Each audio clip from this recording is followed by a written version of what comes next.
Bueno, muchísimas gracias por continuar con nosotros. Es martes de Pregúntenle al Eli y el Eli ya está aquí para que le pregunten. Eli, ¿cómo estás?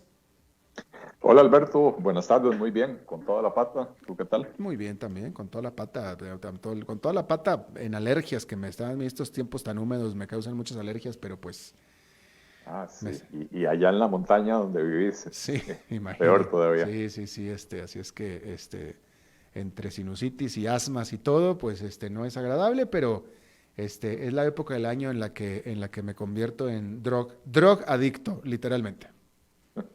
Literalmente.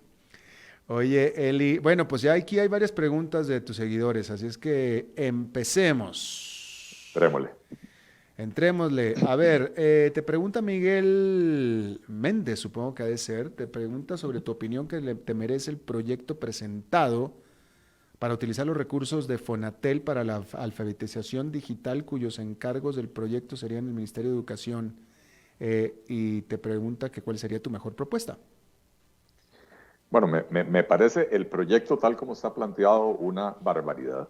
En primer lugar, básicamente se le está entregando el dinero al MEP, que ha demostrado ser igual de incompetente que Fonatel a la hora de ejecutar este tipo de proyectos.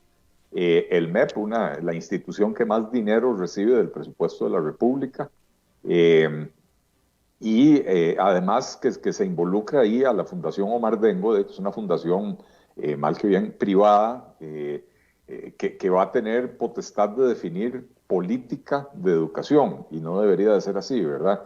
Eh, Aquí hay un juego de clientelismo. Esta Fundación Omar Dengo ha hecho algunas cosas muy buenas, ahí en otras ocasiones ha sido señalada por precisamente no rendir cuentas o no hacer mediciones del desempeño de sus propios proyectos, ¿verdad? Entonces, pues pareciera que el proyecto no está bien encaminado. Eh, y prácticamente se le está entregando este dinero al Ministerio de Educación, y se está liberando eh, del escrutinio de las entidades, digamos, de la Contraloría General de la República. O sea, es una carta blanca para que gasten como se les ocurra.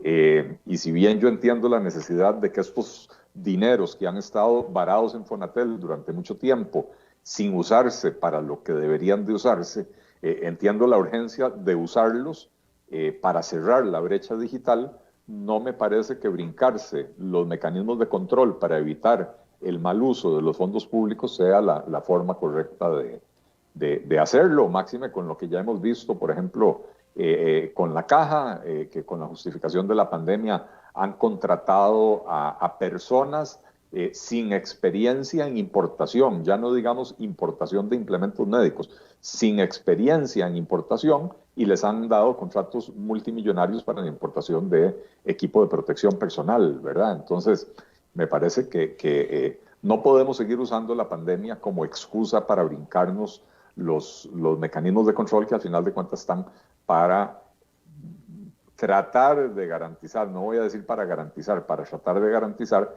que los recursos que son de todos los costarricenses se utilicen de la mejor manera posible.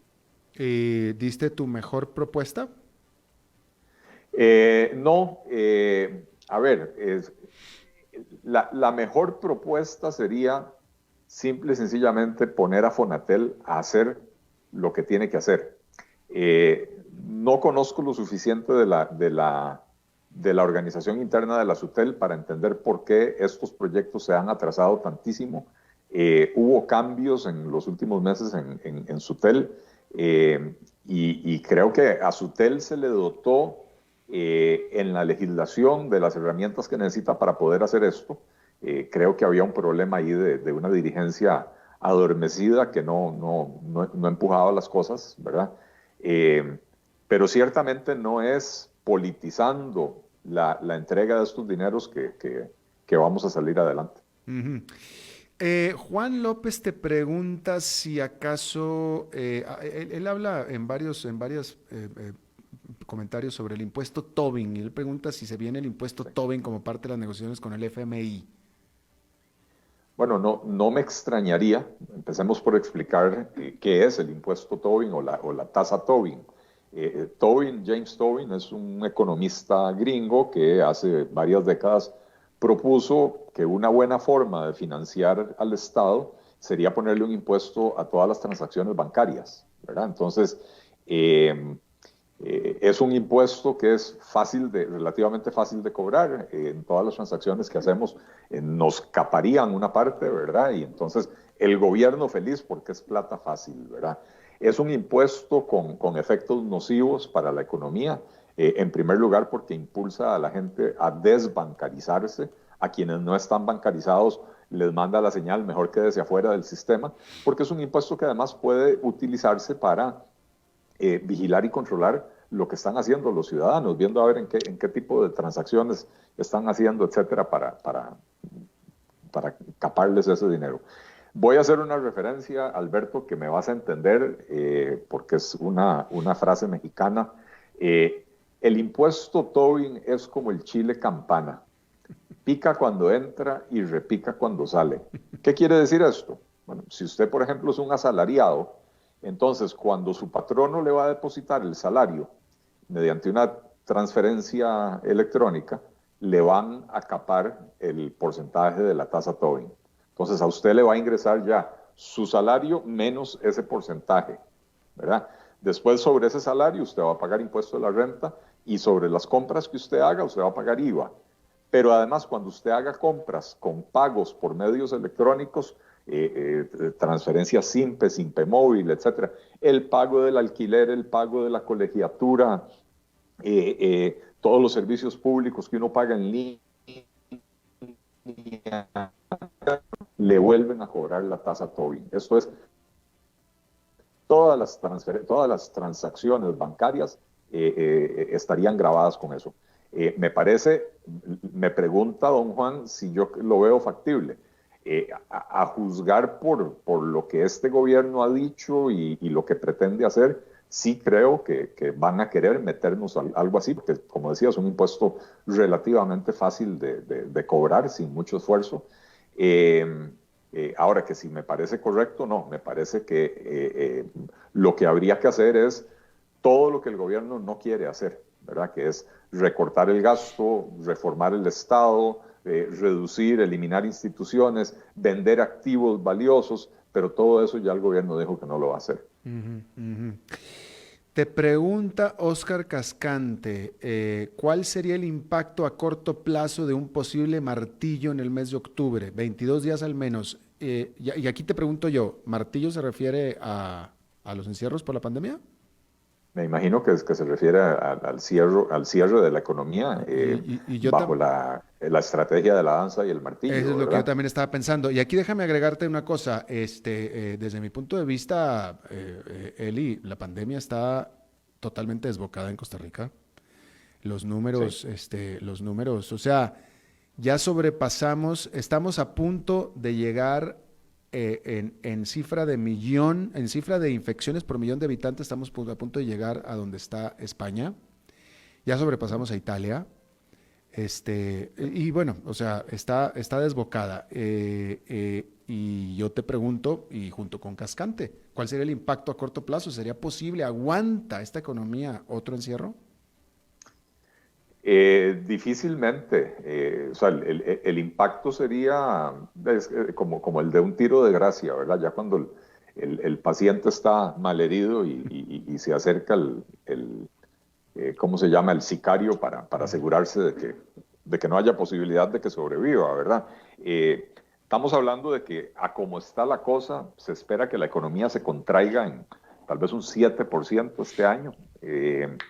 Y si tenemos que pasar por otro cierre, y ojo, aquí estoy hablando solo de consecuencias económicas, pero si tenemos que pasar por otro cierre duro de la economía, esto podría agravarse. Muchas empresas pequeñas y microempresas que a duras penas han sobrevivido y que empiezan a volver a tener actividad económica, el costo de volver a cerrar para muchas de ellas sería insuperable. Así que esto se podría traducir en mayor mortandad del tejido empresarial costarricense y una aún mayor disminución de la actividad económica, con lo cual podríamos ver el desempleo dispararse otra vez, ¿verdad? Por encima del 24,5% donde se supone que está ahora. O sea, realmente es muy preocupante el panorama económico, pero como estabas diciendo, Alberto, también es muy preocupante el panorama sanitario, ¿verdad? Creo que en efecto la situación en Costa Rica está desatada, creo que se salió de control.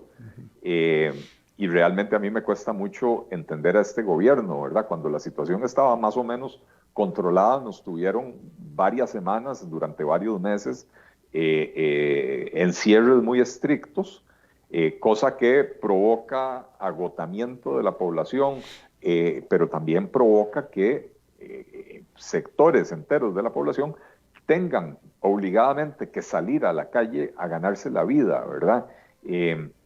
El mismo proponente de la estrategia de la danza y el martillo, francés español Tomás Puello, en un TEDx, en una charla TEDx que dio aquí para Costa Rica, dijo que su estrategia no estaba, él no la hizo pensando en países como los latinoamericanos y buena parte de los países africanos, donde hay un tan alto porcentaje de gente en la informalidad, porque cuando un país tiene como Costa Rica una situación donde un alto porcentaje de las personas dependen del día a día para poder llevar alimento a sus casas, esas personas no se pueden quedar en la casa. En los países desarrollados, donde hay mucha mayor formalidad, entonces es un poco más llevadero el encierro, ¿verdad?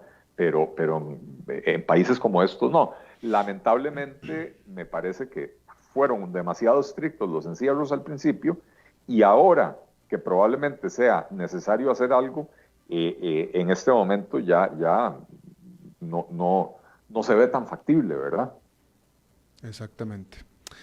Eduardo Brenes te pregunta tu opinión sobre la ley de empleo pública que se discute en la Asamblea Legislativa. Otra abominación de proyecto de ley, eh, bajo un título muy bonito se esconde un proyecto que en realidad, entre más lo estudio y entre más entro en el detalle, más me doy cuenta de que lo que están haciendo es, ¿cuál es la palabra? Introducir, se me fue la palabra que quería utilizar, pero están metiendo en el proyecto de ley un montón de cosas irregulares que hoy suceden, pero que hoy suceden de manera, digamos que informal, y las están formalizando. Por ejemplo, los concursos, lo que llaman concursos interinos, ¿verdad? Que es que abren una plaza pública a concurso, pero únicamente pueden participar los funcionarios que ya están interinos en el sector público, con lo cual se le niega la posibilidad a los costarricenses de acceder a un empleo, pero además se le niega la posibilidad al propio sector público costarricense de buscar a la mejor persona para el puesto, porque únicamente se puede escoger a esa persona de un pool muy limitado, que es el de los interinos que ya están ahí adentro. Así como esto, hay un montón de cosas terroríficas en ese proyecto de ley. Se crea todo casi diría que un capítulo de la ley hablando de incentivos no financieros, que no define cuáles son, pero que en teoría son, o sea, son no financieros porque no implican una erogación de dinero como si eran con los pluses salariales, ¿verdad? Pero entonces ahora lo que podría, o sea, ¿qué son incentivos no financieros? Horarios más cortos, entonces le sigo pagando lo mismo, pero le reduzco el horario, vacaciones ampliadas, una serie de cuestiones que al final sí tienen un costo, ¿verdad? Porque claro que tiene un costo, si las personas van a trabajar un horario más corto, pero se les sigue pagando el mismo salario, pues estamos pagando más por menos, ¿verdad? así por el estilo, hay un montón de cosas. Es un proyecto de ley que realmente, a como está redactado, no merece ser aprobado. De hecho, estoy trabajando junto con algunos expertos en el tema. Es un tema bastante complejo y en los próximos días o semanas, espero poder salir con una propuesta alternativa, porque esto realmente es nefasto. Interesante. Mario Guardia te pregunta qué escenario se podría ver si la Asamblea Legislativa no aprueba más impuestos según la propuesta del gobierno para el Fondo Monetario Internacional y en ese caso, ¿qué haría el gobierno? Bueno, ¿qué haría el gobierno? No sé, porque este es un gobierno tan extraño que probablemente van y se encierran ahí en Zapote y se sientan a llorar y no hacen nada más. Eh, pues yo creo que de la Asamblea Legislativa tendrían que salir propuestas alternativas. Yo no entiendo esta mentalidad de esta Asamblea Legislativa de sentarse a esperar a que el gobierno haga las propuestas. Los diputados tienen autonomía para hacer propuestas. Y entonces de los diputados deberían de salir las propuestas de reforma del Estado, de fusión de entidades duplicadas, de cierre de programas que ya no cumplen ningún cometido, las propuestas ¿cómo se llama? De venta de activos para poder conseguir el dinero necesario para reducir la deuda. O sea, los diputados, si el gobierno no lo hace, los diputados deberían de presentar las propuestas alternativas a la subida de impuestos, ¿verdad? Porque sería muy irresponsable simplemente decir, no vamos a subir los impuestos, pero tampoco vamos a hacer nada más. Sí tenemos que hacer un ajuste estructural importante, sí tenemos que hacer un ajuste fiscal muy importante, pero el ajuste fiscal se tiene que hacer recortando el gasto público, no aumentando los impuestos. Ujú. Leo Montero, esta pregunta me parece interesante porque me suena un poco a lo que hizo Colombia con Ecopetrol. ¿Cómo ves vender los activos del Estado por medio de emitir acciones de forma que se le dé una acción a cada uno de los ticos mayores de 18 años y luego se abra la compraventa? Eh, en otros tiempos le diría que esto podría ser muy atractivo porque podría en alguna medida activar un mercado accionario que en Costa Rica prácticamente no existe, ¿verdad? Son muy pocas las empresas que cotizan públicamente en la bolsa de valores. En este momento, si usted reparte acciones a los ciudadanos, ¿qué ganó el Estado con eso? Digo, estamos en una situación donde el endeudamiento ha llegado a un nivel ya insostenible, pero además la proyección es que va a seguir creciendo exageradamente en los próximos años. Y si lo que hacemos es repartirle acciones a los ciudadanos para que los ciudadanos los vendamos, y entonces, ¿qué recaudó el gobierno con eso? Absolutamente nada, ¿verdad? Este, Bueno, bueno, si las regala, sí, claro. No, porque lo que Colombia hizo con Ecopetrol fue vender las acciones, se las vendió al público, a los colombianos. Eh, Bueno, si se ponen a la venta, para empezar, no hay forma de limitar que sea para los ticos o no para los ticos, Ujú. porque se ponen en el mercado y están a la venta. Veo en el mensaje de Leo que dice, de forma que se le dé una acción a cada uno de los ticos mayores de 18 Sí, años sí. y luego se abra la compraventa. Pero entonces, nuevamente, ahí lo que haríamos es formalizar lo que dice la ley, que es que los costarricenses somos dueños de esas empresas. Y entonces, como decía, en tiempos normales me parece que es una magnífica propuesta, porque entonces sí nos da control a los ciudadanos sobre estas empresas, ¿verdad? Si cada uno tenemos una acción, ¿verdad? Entonces podemos influir en cómo se manejan esas empresas. Hoy en día la ley dice que somos los dueños, pero la realidad es que somos dueños que a nadie le importan, ¿verdad? Lo que nosotros digamos como ciudadanos, estas empresas no tienen por qué hacernos caso, ¿verdad? Y entonces en tiempos normales, en un país con un mercado accionario muy, muy limitado, esto sería una magnífica propuesta. Pero insisto, hoy que la necesidad es conseguir dinero para reducir la deuda sin que nos suban los impuestos, ¿qué ganamos con esta propuesta? Ujú. Allen Mora repite y repite y repite que criticas mucho y no das propuestas, dice Allen Mora. Alberto, ¿qué voy a decir? Eh, si no le gusta, no me escuche.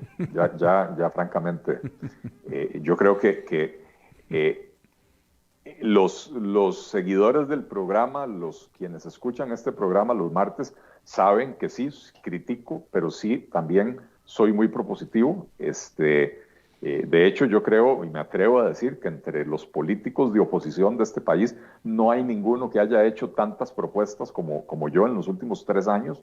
Pero bueno, cada quien escucha lo que quiere escuchar, ¿verdad? Exactamente.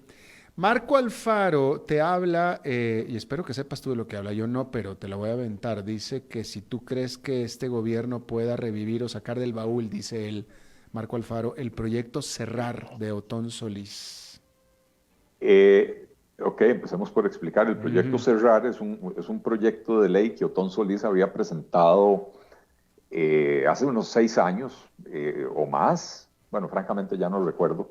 Eh, un proyecto que le había presentado para fusionar.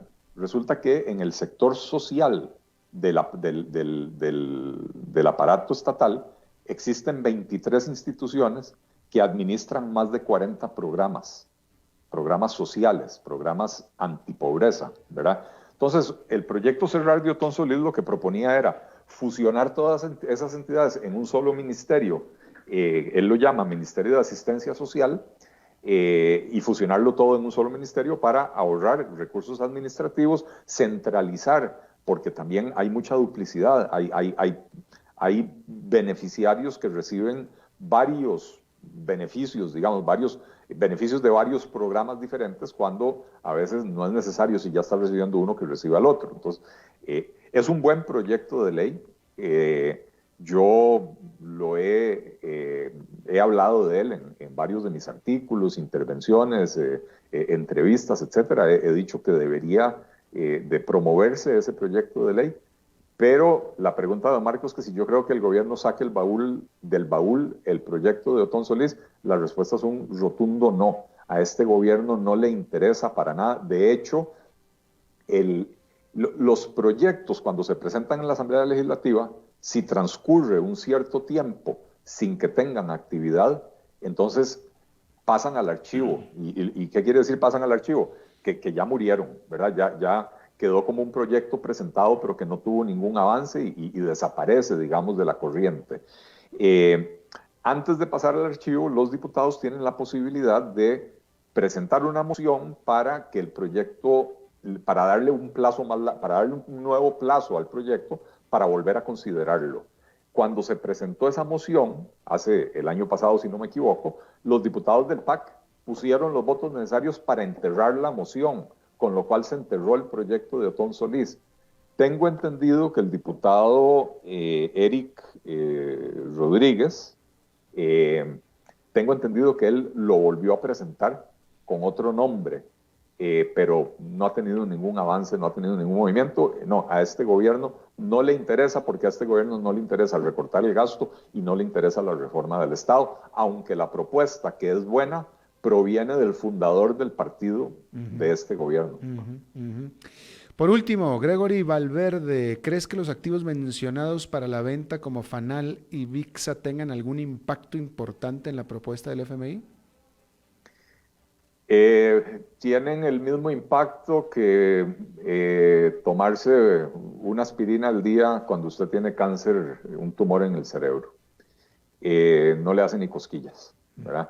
Realmente son dos activos de un muy bajo valor. Alguien por ahí estimó que VIXA podría valer $200 millones. Yo creo que es una super exageración. Pero bueno, pongámoslo en contexto. $200 millones. La deuda pública de Costa Rica se estima que al final de este año va a cerrar en más o menos 47.000 millones de dólares, ¿verdad? O sea, el 70% del PIB, 6 por 7, 42, perdón, va a cerrar en 42.000 millones de dólares. Y estos son 200 millones, ¿verdad? Entonces, realmente no, como parte de un paquete más grande, donde uno dijera, ok, vamos a vender el INS, vamos a vender el BCR, vamos a vender otros activos y vamos a vender Fanal y VIXA, entonces tendría sentido. Esas dos por sí solas prácticamente no hacen mayor impacto. Eli, se te acabó el saldo. Voy a tener que empezar a ponerle un poquito Sí, más de saldo al sí, sí, teléfono. sí, definitivamente, para que dure, porque no, esto se acaba muy pronto. Así Así es que es. despídete de tu gente. Nuevamente, muchas gracias a todos por la participación, por las preguntas, magníficas preguntas, variaditas hoy, ¿verdad? Hubo bastantes temas. Y listo, muchas gracias Alberto por tenerme todos los martes. Hoy. No, de Y nada. saludos a todos, incluso a don Allen Mora, que le encanta escucharme. Estoy seguro que no puede vivir sin mí, aunque sea solo para criticarme, y se lo agradezco también. Exacto, totalmente. Hoy sí hubo de chile, de frijoles y de carne, hubo de todo. Así es. Gracias, Eli. A ti, Alberto. Buenas noches. Saludos a todos. Feliz Día de la Independencia para todos. Feliz día para todos. Bueno, y eso es todo lo que tenemos entonces por esta emisión de A las 5 con servidor Alberto Padilla. Muchísimas gracias por habernos acompañado, gracias por sus preguntas, gracias por participar. Espero que termine su día en buena nota, en buen tono y nosotros nos reencontramos en 23 horas. Que la pase muy bien.